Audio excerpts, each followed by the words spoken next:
अस्सलाम वालेकुम friends, hope you all are fine and enjoying your summer vacations with your kids. वैसे तो normally ऐसा होता है कि अगस्त के स्टार्ट में कुछ स्कूल्स ओपन हो जाते हैं, कुछ मे बी तक वेकेशंस जारी होती हैं। तो मैं ये जो ट्रिप है या ये मैं आपको बताऊंगी, ये समर वेकेशंस के दौरान का है, जब मेरे बच्चों ने काफ़ी शोर शराबा किया कि हमने एरिया के पार्क्स वगैरह सब देख लिया, अब हमें लॉन्ग ट्रिप पे जाना है। सो हमने भी बच्चों की विश को और ख्वाहिश को मद्देनज़र रखा और हम लोग सुबह किया नाश्ता और फिर हम लोग निकल पड़े। स्टार्ट में तो बड़ी गर्मी थी, लेकिन जब जैसे हम आगे जाते गए तो मौसम आप देख ही सकते हैं कितना ज़बरदस्त। और ये फॉग थी या बादल, मुझे कुछ समझ नहीं आती, बिकॉज ऐसा लग रहा था कि जैसे बादल नीचे आ रहे हों।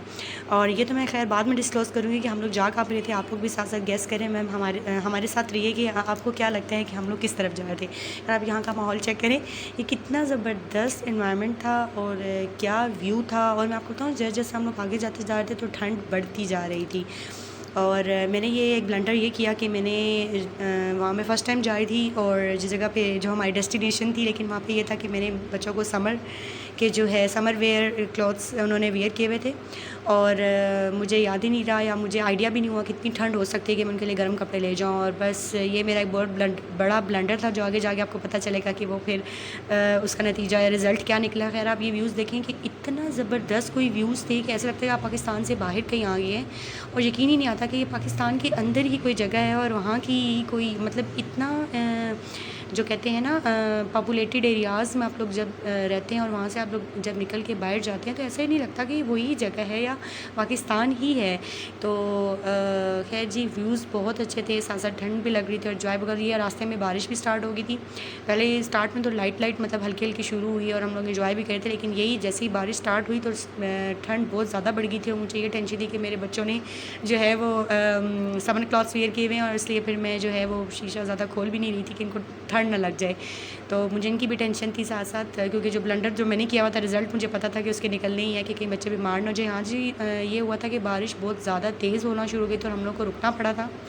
तो मैंने कहा चलिए रुकने का फ़ायदा उठाते कि मैं थोड़ी सी वीडियो बना लूँ, जो कि काफ़ी अच्छी है, मुझे बहुत पसंद है। और जब भी मैं अपनी इस ट्रिप को जो है ना दोबारा रिकॉल करने की कोशिश करती हूँ तो मैं इनको देखती हूँ तो मेरा माइंड एकदम फ्रेश हो जाता है। तो यहाँ पे बहुत तेज़ बारिश स्टार्ट हो गई थी और यहाँ पे फिर हम लोगों ने डिसाइड ये किया कि हम लोग रुक जाते हैं जब तक कि बारिश जो है वो कम्प्लीटली रुक ना जाए, क्योंकि इतनी तेज़ बारिश थी कि बाहर तो निकलना दूर की बात। हम लोग पकौड़े खाने का बहुत दिल था।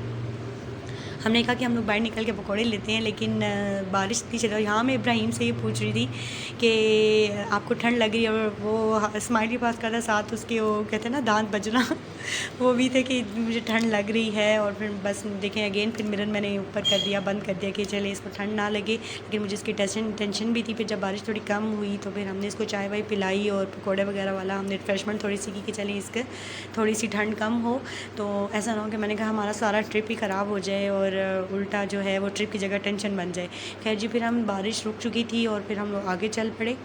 और यहाँ पे जो है हुआ ये था कि जगह जगह हम लोग रुक के पिक्चर्स भी ले रहे थे और वीडियोस भी ले रहे थे, बिकॉज़ मैं जब अच्छा व्यू आता था तो मैं गाड़ी ज़रूर रुकवाती थी कि मुझे बहुत शौक़ है ऐसे व्यूज़ कैप्चर करने का। अपने कैमरा में होने चाहिए, मतलब एक मेमोरेबल ट्रिप जो है वो आपके कैमरा में महफूज होता है। यहाँ ये घर देखिए इतने छोटे छोटे, इतने प्यारे प्यारे और इतने एक सीक्वेंस से बने हुए थे ना कि इसको देखने का कुछ अलग ही मतलब फीलिंग आती है। तो ये भी बहुत ज़बरदस्त लग रहे थे।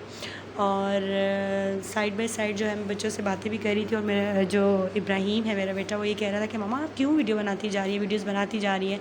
तो मैं इसको ये बता रही थी कि बेटा ये मैं सेव करती जा रही हूँ, जब हम घर जाएंगे हमें गर्मी फ़ील होगी तो फिर हम मोबाइल से इन्हीं वीडियोज़ को देखेंगे तो हमारा माइंड रिफ़्रेश हो जाएगा। और वो इस बात पर काफ़ी हैरान भी होता है ना कि अच्छा ऐसा भी होता है, लेकिन उसको नहीं पता कि मैं ये उसको मतलब करने के लिए कह रही थी कि चलें जी ये मम्मा क्या हर वक्त मोबाइल पे मतलब वीडियोस बनाती रहती हैं। खैर ये व्यू बहुत अच्छे थे कि मुझे मोबाइल मेरे हाथ से नीचे रखा ही नहीं गया।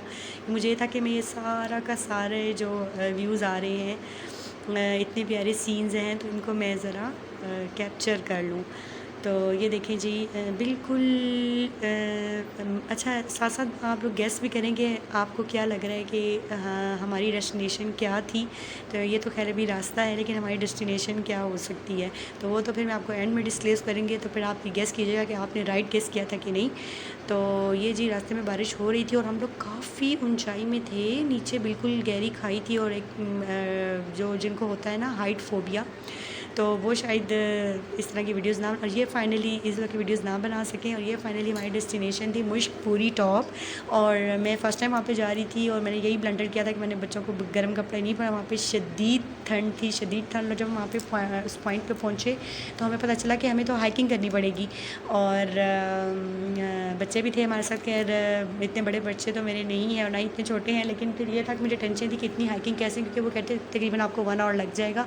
लेकिन उन्होंने ये फैसिलिटी भी थी कि आप हॉर्सेस पे अपने बच्चों को बिठाएं और हाइकिंग करें। लेकिन मुझे ये था कि नहीं, एक तो हम पहुँचे भी वहाँ पे शाम जो है वो 4 बजे थे और हमने वहाँ पे स्टे के लिए नहीं गए थे क्योंकि दिन का व्यू था। तो मुझे ये था कि यार नहीं, वापसी अपने घर में ही। तो मुझे फिर ये था कि हम वापस भी आ जाएंगे। लेकिन जब वहाँ पहुँचे तो हमें पता चला कि हाइकिंग करनी पड़ेगी और उसके लिए फिर आपको 1 आवर और चाहिए, और ज़्यादा चाहिए, 1 घंटा। और घोड़ों से तो मुझे इतना डर लग रहा था कि मैंने कहा कि घोड़े का अगर कोई पाँव फिसल गया ना तो फिर अल्लाह माफ़ करे बहुत ही नुकसान हो सकते हैं। क्योंकि वो जो हाइकिंग का ट्रैक था ना वो कच्ची जगह थी, मतलब ऐसे मट्टी मट्टी वाली जिस तरह होती है ना। तो जब बारिश की वजह से ना वो और ज़्यादा वो हो गई थी नरम। तो मुझे बस इससे बहुत डर। लेकिन ये है कि जो आपकी स्टिक्स हैं वो काफ़ी हेल्पफुल होती हैं, जो आपको एज आ हेल्पर दी जाती हैं। तो वो तो बच्चों ने बड़ी हिम्मत की और हमने हाफ़ एन आवर तक हमने हाइकिंग की। लेकिन उसके बाद हमने फिर डिस्कस किया कि अब हमें और ऊपर नहीं जाना चाहिए, बिल्कुल टॉप पे हम लोग फिर कभी जाएंगे क्योंकि अभी इतना काफ़ी है। और हम लोगों ने अच्छी अच्छी पिक्चर्स कैप्चर की और वीडियोस ली। और ये जी हमारा था वापसी का सफ़र, जो कि नाइट का व्यू। ये देखें ऐसे छोटे छोटे घर में लाइट्स ऑन थी, सितारे ही नहीं होते पहाड़ों पे, बिल्कुल ऐसे फील हो रहा था। और मैंने इसको भी कैप्चर करना जो है वो अपना क्या कहते हैं फ़र्ज़ अव्वल समझा। और ये जी हमारी वापसी का सफ़र था रात को।